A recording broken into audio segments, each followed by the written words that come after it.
People in.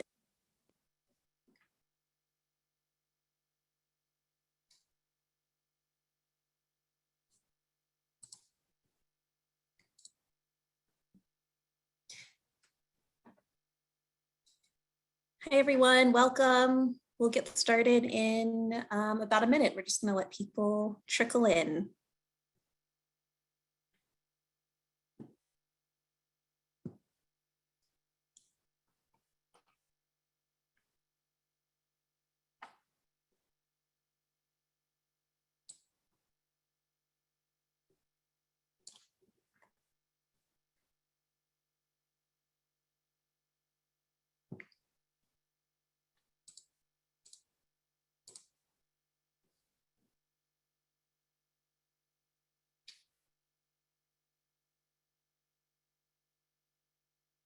All right, we'll give it another 10 seconds.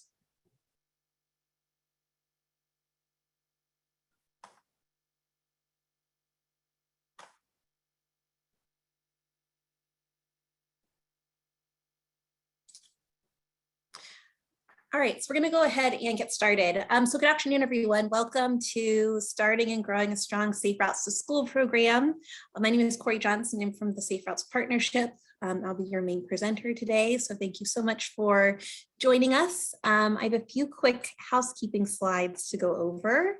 And then we'll get started with our presentation. So for those of you who are new to Safe Routes Partnership, we are a national organization whose mission is to advance safe walking and rolling to and from schools and in everyday life, improving the health and well-being of people of all races, income levels, and abilities, and building healthy, thriving communities for everyone.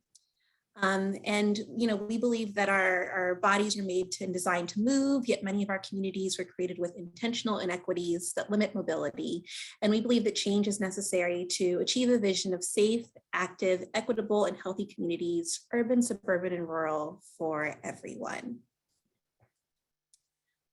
Just a quick tour around Zoom. I feel like a lot of people know how to use Zoom, but just in case you need a refresher, everybody is on mute and off video today, but you are welcome to use the chat or submit questions into the Q&A box. We'll have time to answer questions towards the end of the session. I also have a colleague on the call, Natasha Riveron, who will be managing the chat and Q&A box. So feel free to direct questions to her or to me, but we'll be manning the tech side of things today. And so just to get started, a little bit about me, as I mentioned, I'm with Safe Routes Partnership. I'm a program support manager based out of Washington, D.C. And we are going to be putting on this webinar series for the Houston area, all about safe routes to school, everything safe routes to school related. And so I was curious, since I'm in DC and you all are in Houston, I would love if in the chat box you could share something with me about Houston, a fun fact, a unique feature, something you love about the area or your community, just anything. I'd be curious to hear what you all have to share. I've only been to Texas once, and it was in Dallas, so I'm trying to learn a bit more about what's happening in Houston, since we'll be spending a bit of time together over this webinar series. So I'm hearing that it's very nice in the winter, probably nicer than it is here. Go Astros. I will admit I'm not a huge baseball fan, so I just found out that Houston was playing like last night. My mom was watching the game. She called and told me. Although the only time I watched the World Series was I think when you all won like a few years ago. It was very exciting. So I wish you all well with that. And amazing food and a little bit of everything. Diversity of the city. A lot about food. That's nice. 350 miles of high comfort bikeways with another about 1,400 miles to be built. That's awesome and exciting. So yeah, continue to, feel free to give your Houston love in the chat. I will keep reading them. Thanks so much for sharing. I think that, beyond the health and safety benefits of safe routes to school, it's also a great opportunity to celebrate community. So I hope that we can, do that too during our time together. So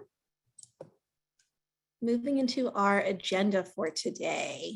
So we will have a introduction, just kind of like framing our conversation from Kara Maroney from Houston Health Department. She'll talk a bit about how Safe Routes to School is developing in the Houston area. Then I'll go on and go into my main presentation talking about what is Safe Routes to School, 6 E's of Safe Routes to School, giving some tips and strategies for helping to grow your program, and then giving you some ideas for initial activities, followed by a Q&A and some reminders and next steps. So that is our, that's our agenda for today. So to get started, I'm going to go ahead and pass things over to Kara, and let me go ahead and get her presentation queued up here.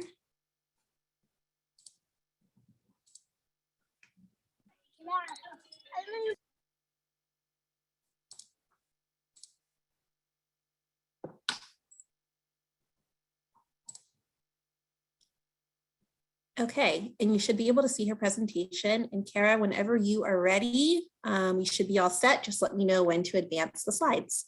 Hi, thank you. And thank you everyone for attending today. I'm just going to give a quick disclaimer that I am actually a mom who just picked up my kids from school. So if you hear them in the background, think of it as like background music as Safe Routes to School, complimentary music and celebration for you guys. My name's Kara. I'm a senior staff analyst at the Houston Health Department in the Office of Chronic Disease, Health Education, and Wellness. We have worked on active living, healthy eating, and tobacco-free living for a number of years now, and have recently had an opportunity to partner with the Harvard School of Public Health to do the Choices Learning Collaborative. Corey, if you want to go ahead and move to the next slide.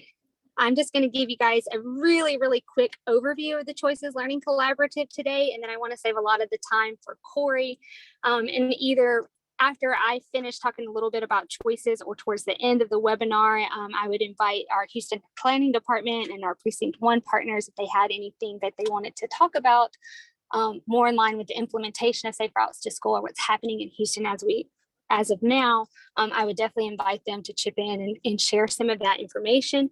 But again, I wanted to share with you all about this Choices Learning Collaborative because it is one of the primary reasons that we were able to really offer this educational webinar series for you. Sorry, guys. So the choices, first of all, stands for Childhood Obesity Intervention Cost Effectiveness Study. Again, it's by the Harvard School of Public Health, and it's funded by the CDC. So what the Choices Learning Collaborative does is identifies which prevention policies and programs will help more kids achieve and maintain a healthy weight and also deliver the best results for the dollars that are invested. And it does this by using a cost effectiveness analysis to compare the cost and outcomes of various interventions over a 10-year period. So that sounded like a mouthful, I know, and I'm going to ask Corey to put a link into the chat box. If you want to go to that link, it will give you more information about the overall Choices Learning Collaborative project and the Harvard School of Public Health. And it'll also link you to what we call an issue brief, which is a very Houston-specific example of, and a much more thorough example of what I'm going to go through today about our project. And then if you have more questions, I think over the course of the webinar series, I'll be adding some more tidbits about the Choices project. And then you're welcome to reach out to me if you're really interested in more deep dive details. So again, we partnered with Harvard and the Choices Learning Collaborative to envision the Safe Routes to School in Houston, and we created this model. And I might reiterate this again throughout the presentation, but I just want to say it up front that this was a model for implementation. So in theory, a theoretical model, it was not actual implementation or full implementation of Safe Routes to School. We did this to examine the potential impacts and cost of what Safe Routes to School implementation would look like for Houston. If you want to go to the next slide. So this is a quick one. This is just a map of the various locations and cities across the country that have partnered with the Choices Learning Collaborative. And we were actually partnered with them in 2019 with the intent, and into the mid 2020 with the intent of sharing some of our results in 2020.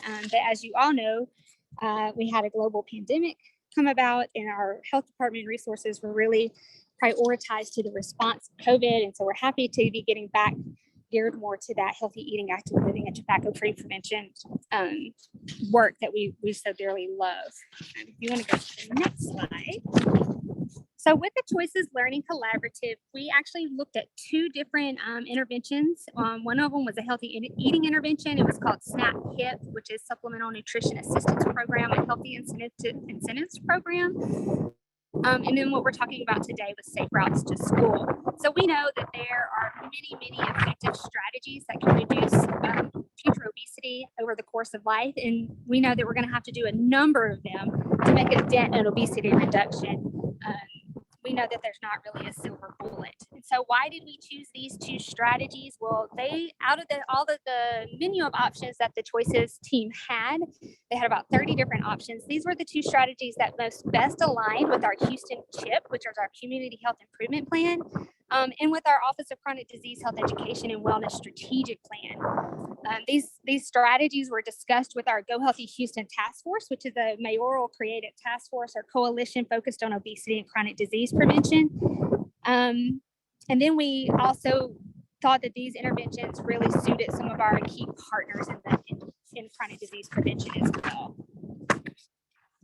So I'm not going to get into the details of Safe Routes to School because I'm going to let Corey and Natasha and their team really go through the details of Safe Routes to School today. But again, that was one strategy. Sorry guys, I'm standing outside and it is beyond busy in Houston today.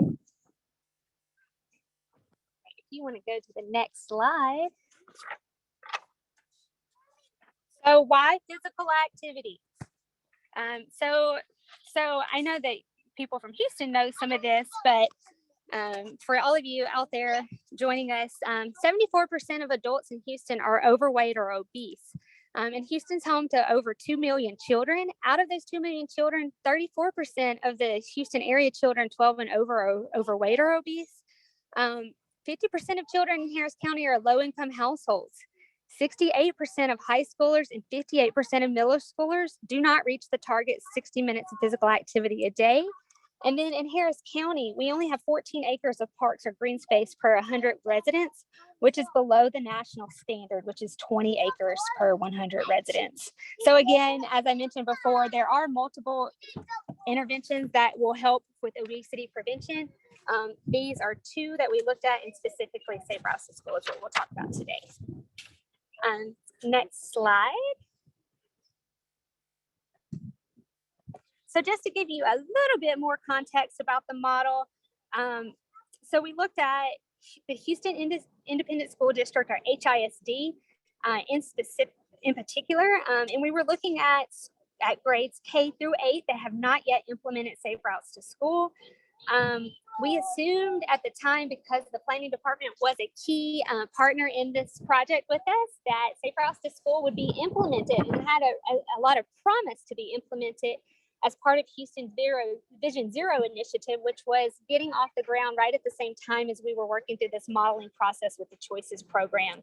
And just some examples, we included a city level coordinator in what we anticipated would be some of the cost for the project, and that we also included a city Safe Routes to School committee, which would provide some guidance on activities and projects. And as I mentioned previously, the implementation cost and modeling outputs are really focused on HISD, elementary and middle schools K through 8.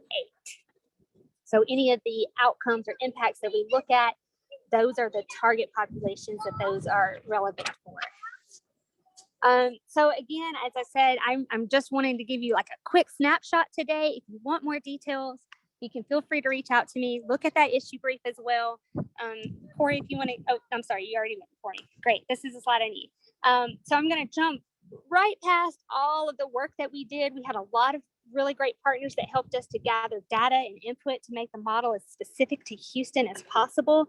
And we ran several series of the models, took this back to our partners, made sure we tweaked the data correctly, et cetera. And this is what we found, that if we were to implement a full-scale version of Safe Routes to School in HISD in kindergarten through 8th grade schools, we'd have over 276,000 children that would enjoy safer transportation options to school.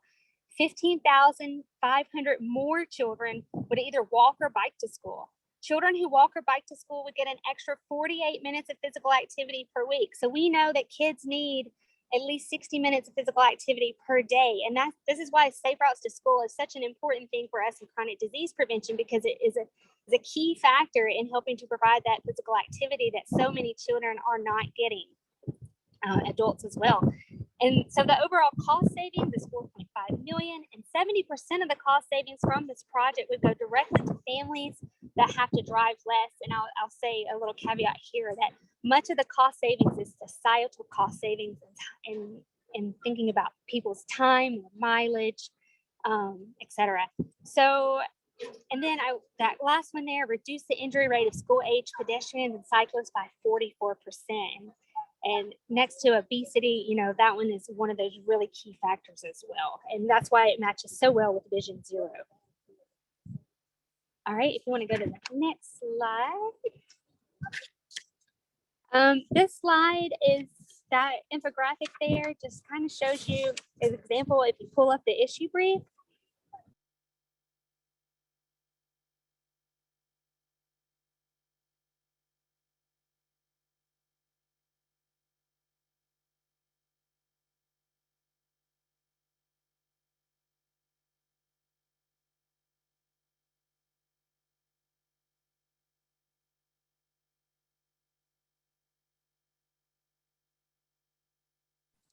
Sorry, I'm just doing a new share. You have to. Okay, let's see.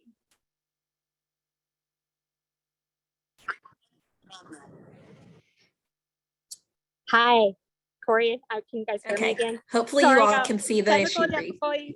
That's okay. No, this is perfect for you. Thank you so much for pulling up the issue brief. That's basically what I was highlighting in the slide that I was going over anyway. You guys can see some of those key outcomes that come out of the issue brief. The only other slide that I had, and Corey, it's fine if you don't go back to that, was a big table that had, and it's really hard to read anyway, but it shows you that out of, you know, these are just 3 different indicators or impacts that we saw from this model, but the model actually gave us about 20 different indicators that we could look at and see what the outcomes could be if implementation of Safe Routes to School happened. So again, I just wanted to give you guys a short and sweet overview of the Choices Learning Collaborative, and it was kind of the catalyst. This project was kind of the catalyst for us being able to then put together this series of webinars for you all. And a big shout out and thank you to the City of Houston Planning Department and Precinct 1, again, for your input, and the other many partners that put in input into the Choices Learning Collaborative. So Corey, I'll turn it back over to you to get ready to get rolling with Safe Routes to School. I'm super excited. Thanks so much, Kara. We appreciate you taking the time and, you know, dealing with all the elements to give a nice overview of what's happening in Houston. We thought that having, you know, sharing this local framework was really important and really showing like what's actually happening on the ground in Houston, which is a lot of exciting things are happening.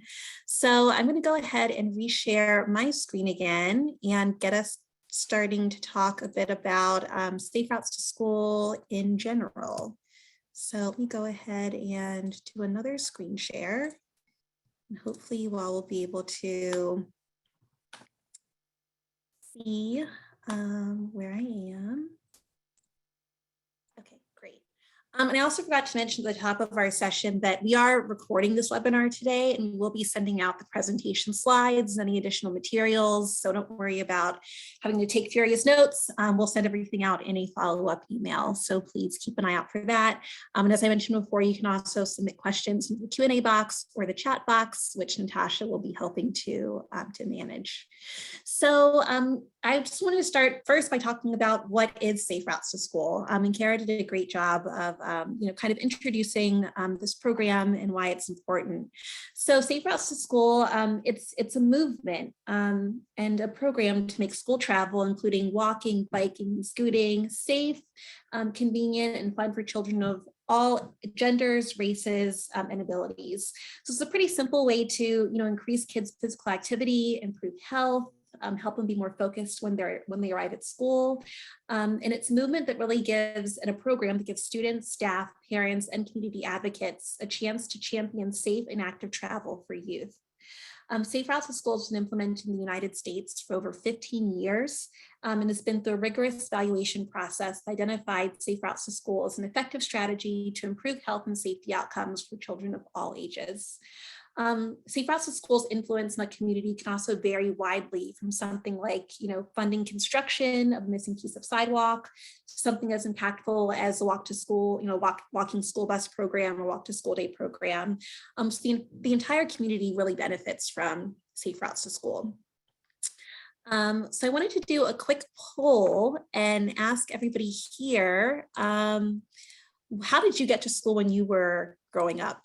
It might have changed depending on, from elementary school to high school, but just take a moment and hopefully our poll question is coming up. So yeah, think about back when you were in school, how did you get there and how did you get back home? So I'll give it about 10 more seconds. A lot of walkers, nice. A few people biking, some people on transit. Okay, take about 5 more seconds if you haven't submitted your answer.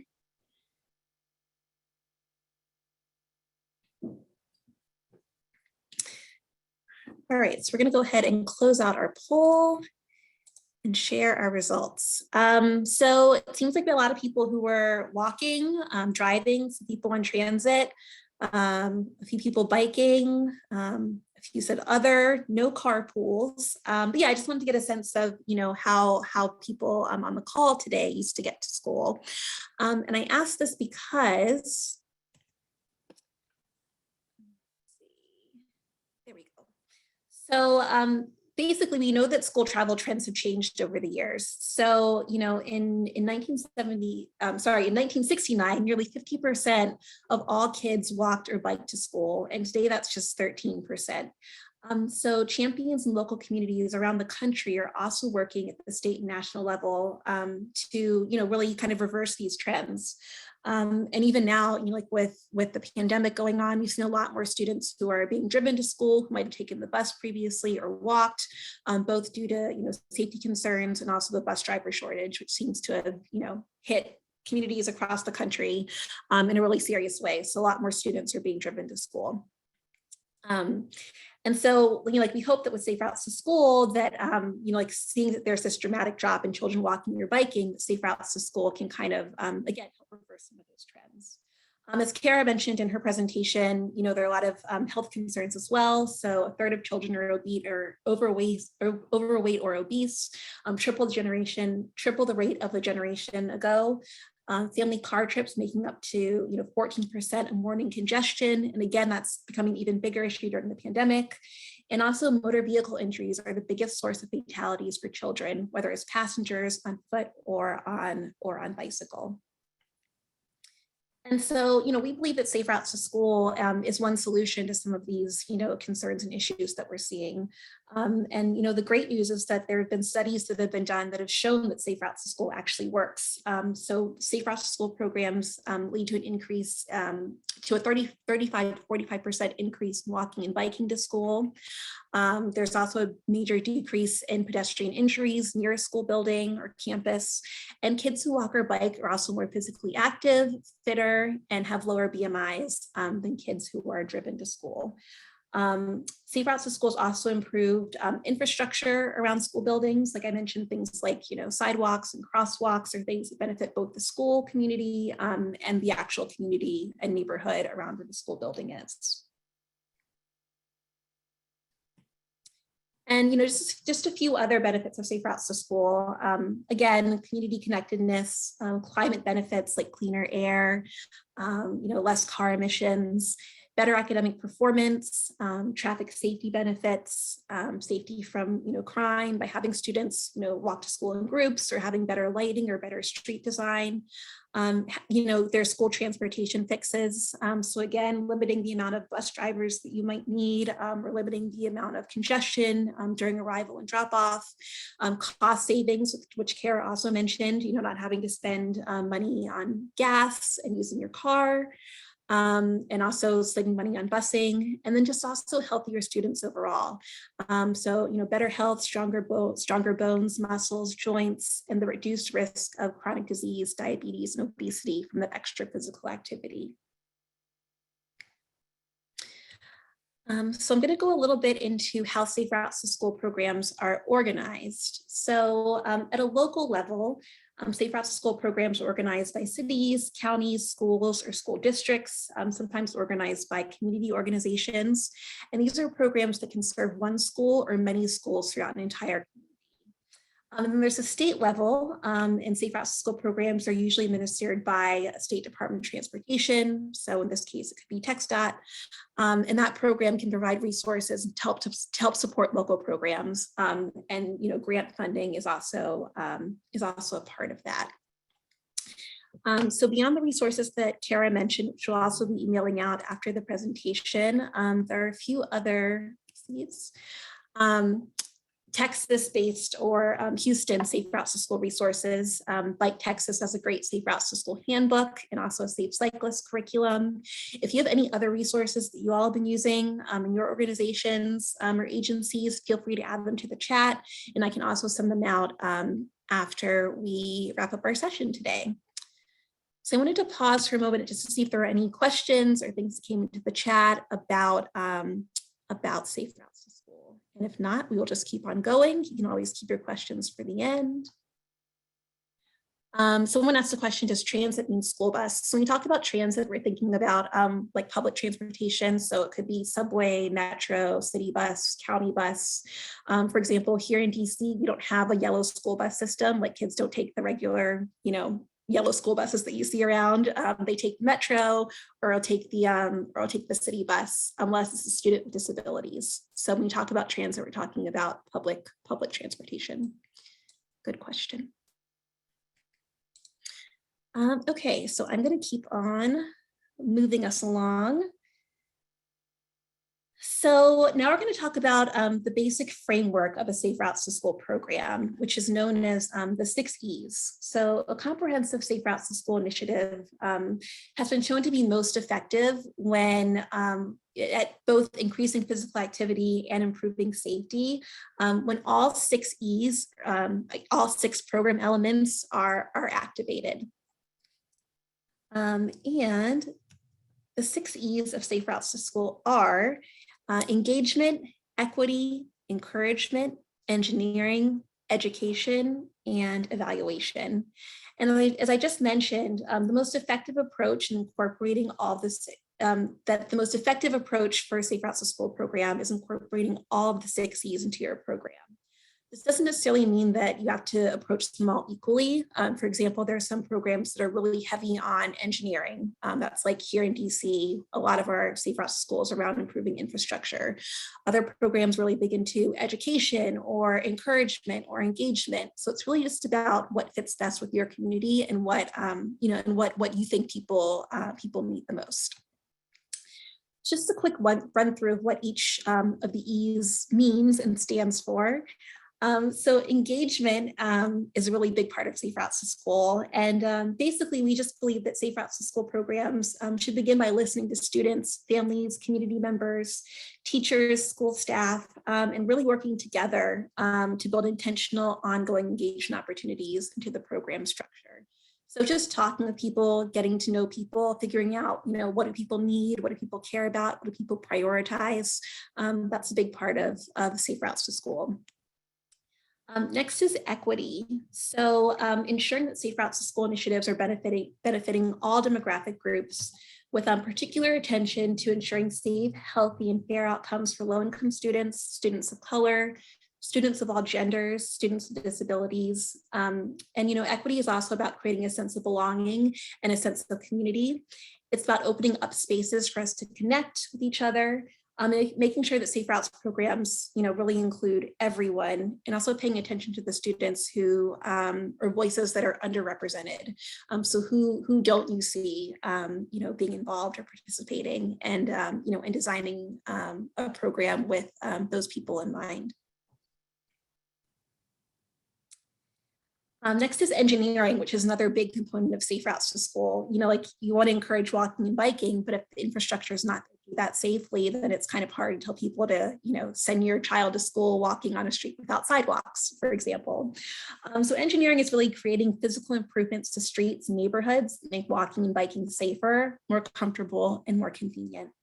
So this can include things like building sidewalks, painting crosswalks, installing protected bike lanes, traffic gardens, or even elements like public art can be a part of the engineering E.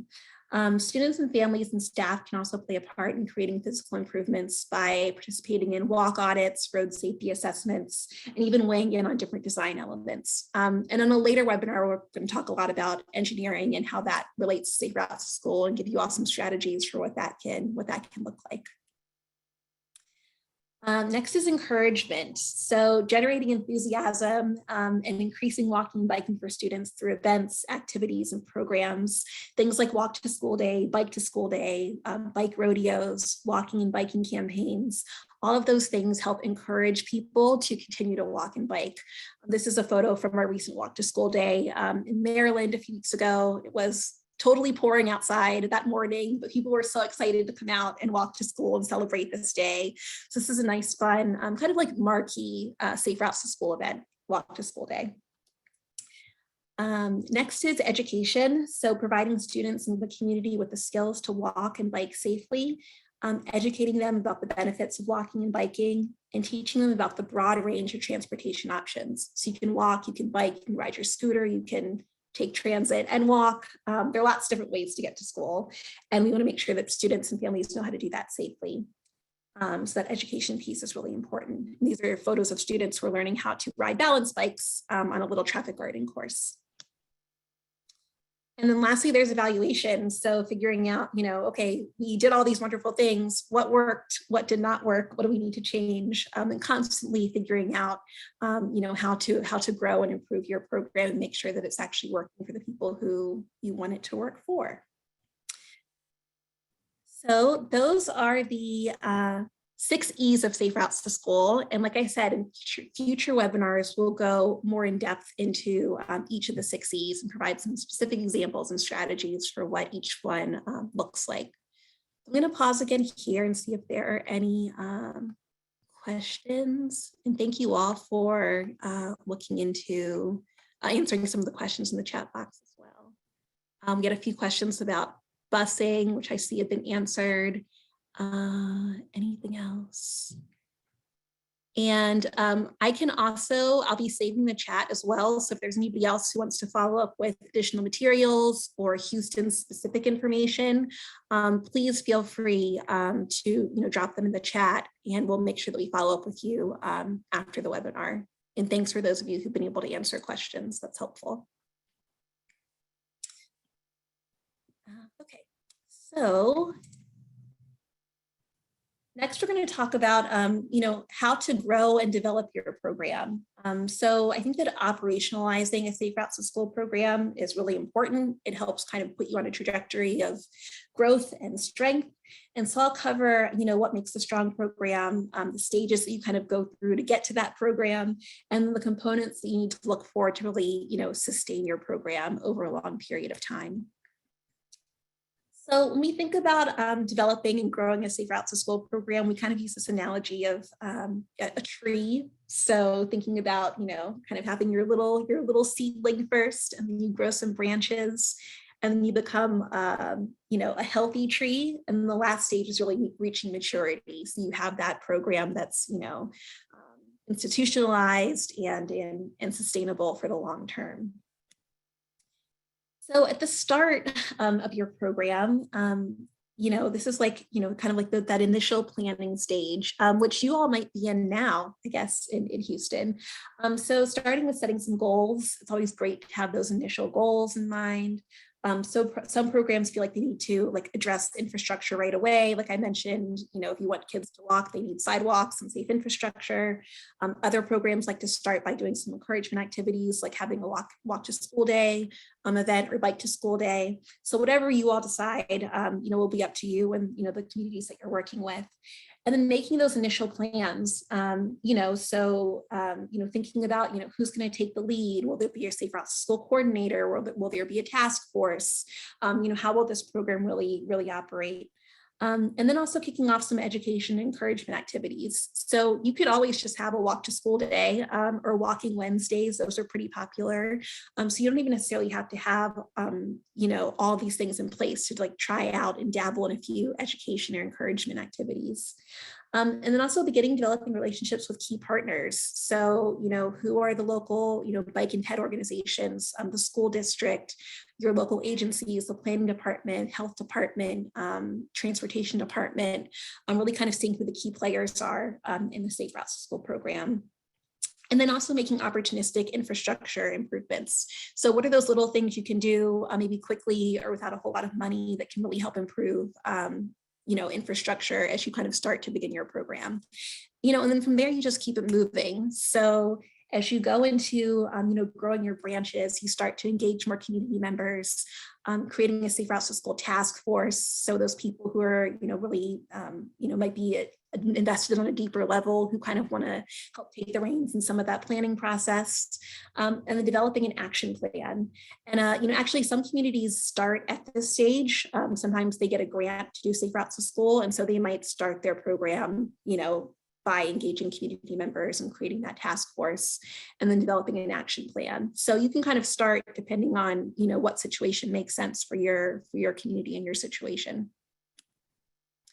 And then next, there's becoming a healthy tree. So at this point, you have your task force. You may have dabbled in a few, activities, and at this point, you're trying to think about how to sustain and expand activities. So identifying permanent staffing, that's a big one. Can you find a permanent Safe Routes to School coordinator? Can you get funding for that? Can you secure long-term and short-term funding for additional activities, maybe additional staff? Planning for larger infrastructure changes. Maybe those things might take a bit more time to get done, including that in your plan. And then also starting to address district and municipal policies. So really thinking about ways to, embed Safe Routes to School into a complete streets policy or a comprehensive plan or a school board policy. And then lastly, once you've reached maturity, you want to have a nice comprehensive program. So that includes, incorporating all of the 6 E's into your programming, having a comprehensive equity approach, maybe moving into some of those larger infrastructure projects, and then continuing to evaluate and improve your program. And the thing about Great Safe Routes to School is that, it's constantly evolving and developing. You're never done. So even if you are that mature tree, there's still an opportunity for you to, continue to grow and develop your program so that it reaches all students. There are some programs that kind of like stop at this point. Maybe they have like a school or a cohort of schools who are doing a lot of great work and they say, okay, great, we're done. But there might be like a whole other group of schools who aren't involved in Safe Routes to School at all. So, at this point, it's really about, expanding the depth and the breadth of your work. I just want to talk a little bit about some of the other essential components of Safe Routes to School, Safe Routes to School coordinator, the task force, your program structure, funding, and then Safe Routes to School policies. So the Safe Routes to School coordinator, in some ways, like beyond the students, is another, heartbeat of a Safe Routes to School program. So this is a person who manages the overall program. They might lead the Safe Routes to School task force, kind of coordinate between different stakeholders, recruiting and training volunteers, coordinating different activities, things like walk to school day, bike to school day, thinking about ways to strategically expand the program. This person might be seeking funding opportunities, grants and other resources, and evaluating what's working and what's not working. So this is a really essential part of having a strong program and a sustainable program. And it could also be like a single person, just one coordinator, or somebody who's supported by additional staff or volunteers. There's some programs where their Safe Routes to School coordinator is a volunteer, which has its benefits, and there are also benefits to having paid coordinators. So for volunteers, they're definitely more affordable if they're volunteering their time. They can be a bit easier to get going, just with less logistical or bureaucratic red tape. And their commitment, these people are really passionate and invested in in safe walking and biking for students. On the flip side, there's the benefits of a paid coordinator who might stay in the job longer. Most volunteers might be parents or family members of students who might not be able to make that long-term commitment. They might have more time to do the job if it's a paid coordinator, having a fixed schedule, every week or month. And then just those skills or expertise, a paid coordinator might, have more than necessary skills, needed to do this role. And as I mentioned, this person is also usually in charge of creating a Safe Routes to School task force. Sometimes it's just like a Safe Routes to School committee, like what Kara talked about. So this is a group of people who just coordinate, the essential stakeholders to get the work done. It's a group that usually meets, can meet monthly, quarterly, bi-monthly, whatever works best for you. And usually operates on a district or city level. So people in a task force can include, school staff, your coordinator, bike ped advocates, your public health agencies, other government agencies, public works. So these are people who, are kind of tasked with keeping things up and running and going. So a task force can do everything from, communicating to stakeholders, to making different, joint decisions, determining the goals of the program, dividing up work, ensuring that equity is built in, and also determining needs for new policies or policy changes. And also just like getting input from different perspectives. The school might have one perspective, like pet advocates might have one perspective, students and families might have one perspective. So it's like a nice meeting of the minds to keep everything up and running and going. And then there's your program structure. So, where should the program live? Where should your Safe Routes to School program, where should it be housed? So some programs run directly out of a local or regional transportation agency, the local DOT. Sometimes it's the planning department. Sometimes it's run through a school district, even a PTA sometimes. Sometimes Safe Routes Schools run out of a nonprofit or a health department. I know that in Charlotte, North Carolina, their Safe Routes School program is run out of the health department. So again, it kind of depends on what fits best with your community and what you all need, and also what your focus area is. So oftentimes determining this is just based on, practicality, right? Who's willing to house this program? Who has the capacity? It might depend on funding or staff or a certain focus area. If there's health and safety focus, maybe it's, housed in the health department. If you're infrastructure focused, maybe it's, planning and Department of Transportation. So it all kind of depends on, again, how you want to shape your program, what the ultimate goals are, and what the community needs. And I also want to mention that your program structure will likely change over time just based on funding, formality, how your program is growing, and also different parts of this work may live in different places. So, some part of this might live in planning, some might be, nonprofits who are doing the bike education or walking education pieces.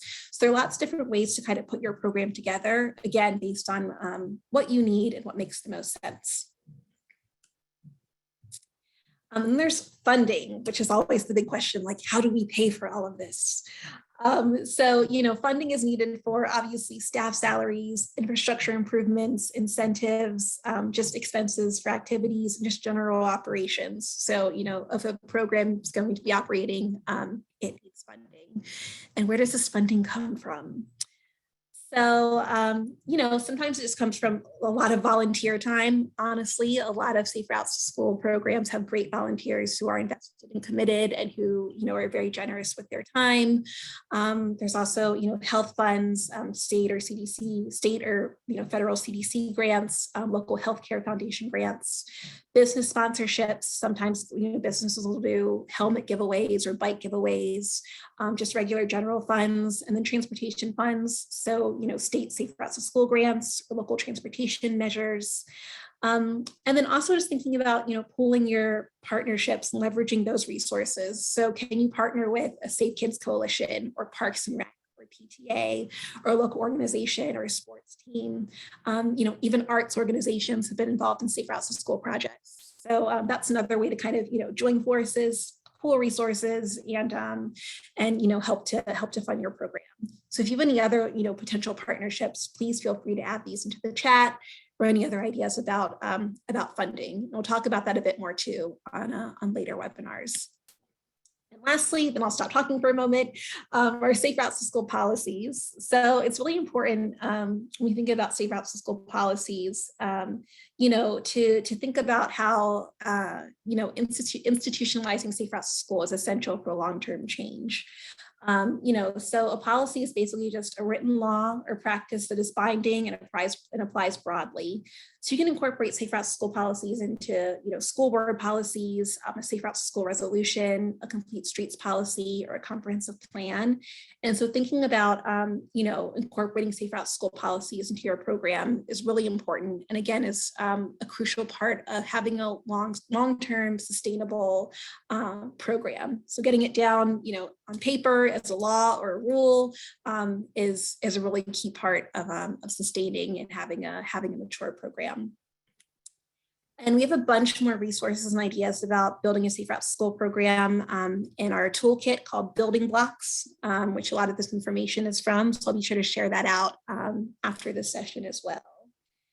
And I'm going to stop one more time to see if there are any questions in the chat.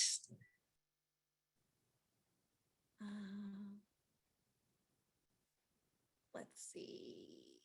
Okay, just some other questions or comments about things that are happening in your local school districts, which is great. State transportation guidance, also great. Yeah, awesome. Thank you all. So again, please feel free to continue sharing resources and information in the chat. And I'm going to share this all out after we wrap up today too. So thank you all for your input. And last but not least, I wanted to just share a few ideas for some initial activities. So just to get started, what are some things that you could do, pretty easily and pretty quickly to get people thinking about Safe Routes to School and safe walking and biking and rolling. So these initial activities are really all about, getting buy-in and, informing people about the benefits of safe walking and rolling. And this is really how your programs start to evolve. And actually a lot of this is really around, community engagement. So just talking to people, figuring out, what things look like on the ground now and what the community needs and how all of that can be wrapped up in the Safe Routes to School program. So these are just a few ideas, some things that I've done, some things other communities have done, just to kind of like get started on developing a Safe Routes to School program. So one thing that I like to do, sometimes I'll just go to it could be a back to school night or parent teacher conference night, or even just like arrival or dismissal in the morning, and taking a big piece of butcher paper and just writing a question on the paper that has to do with community or safe walking or safe biking, and just having people write down their different, ideas. And it becomes a little butcher paper graffiti wall. So this is just a nice way to collect some basic baseline information about a school community or about safe walking or biking. You can ask people, what would make you feel safer walking to school or biking to school? And people can, jot down their ideas. So it's just like a nice fun brainstorming activity. Super simple to set up. And again, it's kind of like a nice way to get baseline information without giving people a survey. People are kind of surveyed out. So it's just a nice way to, crowdsource some ideas about walking and biking. I talked a bit about Walk to School Day, one of the most popular events of Safe Routes to School. It happens every October. So we just had our most recent one earlier this month. I showed you a few pictures of Walk to School Day before. This again is from a few weeks ago in Montgomery County, Maryland. They had a rainy Walk to School Day celebration, but a nice, fun, and big one. The fire department was out, elected officials were out. The zebra costume is actually their Safe Routes to School mascot. He's called Zeal the zebra, and the kids love him and listen to him. And so Zeal was out kind of giving students and families safety tips about walking and walking to school. So this is just a nice, again, fun, positive encouragement activity to get kids out walking to school. They also had a nice giveaway table with different activity books, and different little, I guess, swag bags that had information about, safe walking. So even in the rain, everybody was still out and excited to be walking to school and celebrating that day. And there's also Bike to School Day, which is in May of every year. So very similar to Walk to School Day, except that it's focused on biking, obviously.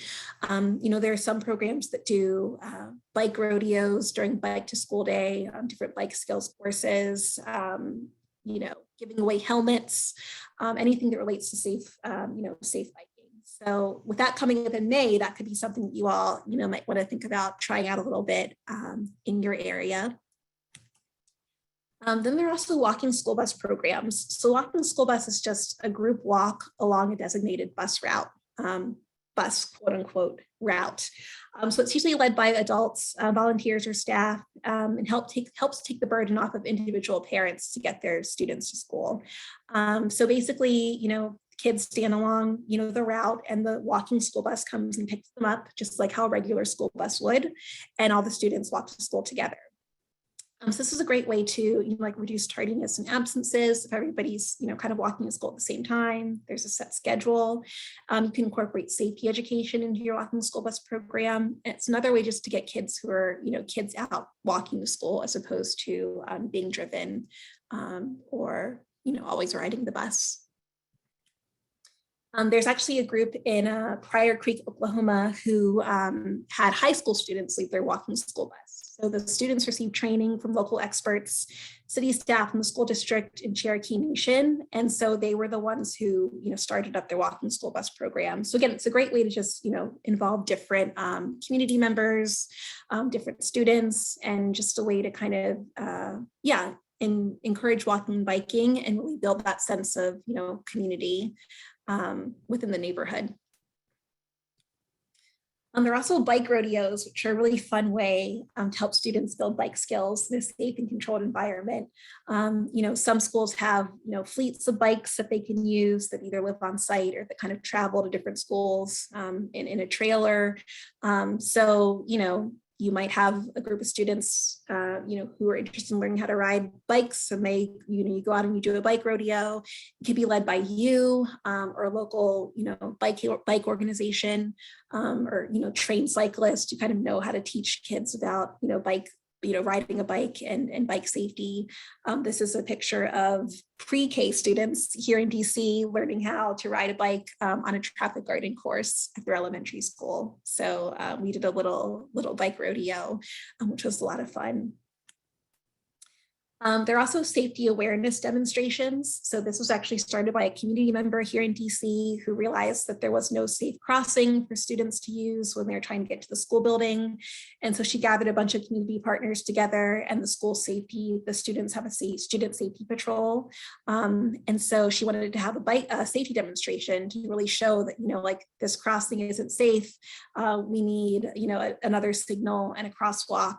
And so we partnered with the arts organization, and they provided banners and materials for kids to make little flags to wave during their demonstration. So we had, kids decorate their flags. And we had the student safety patrol out so they could, really show that they were out there and advocating for a safer, crossing to get into the school building. And there were little signs that they created. And they were actually able to get a signal fixed, and I think the safer crossing, maybe not a full crosswalk, but I think another crossing guard. So just, being out and being visible and publicizing what's actually going on in front of the school building can be a helpful way to, make some changes. And it was a nice way to involve all kinds of community members, parents, families, nonprofit partners, arts organizations.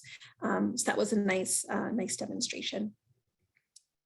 So these are just a few initial activities. We'll be sharing more in upcoming webinars, but we also have a bunch of other, ideas and resources on our website for how to start a walking school bus or a bike train. We have resources about messaging for safe routes to school, doing safe routes to school with middle school students, which can be fun and exciting.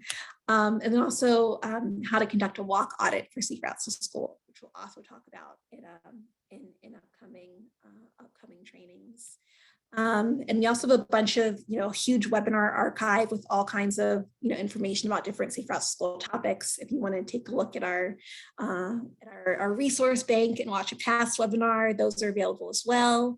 And we also have a really wonderful Safe Routes to School listserv. If you're interested in joining that, different Safe Routes to School practitioners from across the country will share information on the listserv, ask questions. It's a very active and engaged and informed group that you should definitely think about getting in touch with.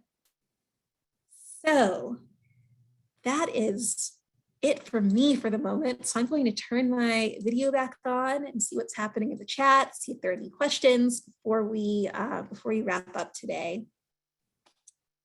Somebody had a question about bike rodeos and if you know of any districts in Texas that are doing this. Yeah, I am not sure. I do know that Austin has a pretty active Safe Routes to School program. I don't know if they do bike rodeos. We can definitely check in with that.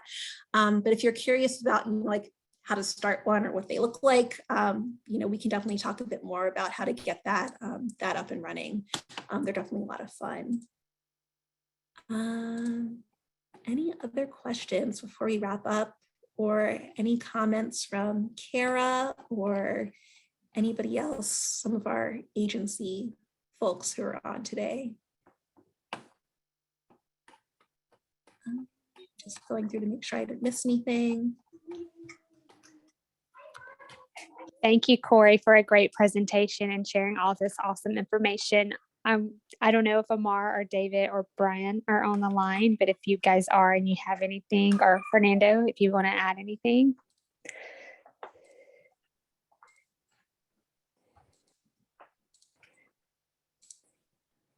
And you know what, if they're on as participants, they might be muted. Oh, but sorry. if you put a note in the chat, though, I can take you off mute if you want to. Okay, well, I guess if nobody has anything else to add, we will wrap up. So just a few little last minute reminders and takeaways. So first, thank you all so much for being here. And I feel like this might be like one of the webinars where I'll probably talk the most. I hope that in future webinars, we can kind of, do some breakout groups and do some other fun things, but we just wanted to kind of give you a nice broad overview of what Safe Routes to School looks like. So thank you for being great listeners and being active and engaged members of the chat. I really appreciate you all sharing your expertise and asking questions and sharing your ideas and enthusiasm. I think you all have a really great foundation in Houston, so I'm excited to kind of see this grow and develop. As I mentioned, we did record the session, so I'll send out the recording and additional materials and the slides after this. I'm also going to send out a survey for you all. If you could please fill that out, we'd be very grateful just to get a sense of, what topics you all want to hear about, what worked from the session, what didn't work from the session. So please take a moment to fill that out as well. And I also wanted to share our next webinar, which will be all about Safe Routes to School engagement and encouragement and education. So we're going to be talking about those 3 E's in our next session, which should be Thursday, November 18th at 3 p.m. Central. So same time as today. And again, I'll put that in the follow-up email as well, along with the registration link.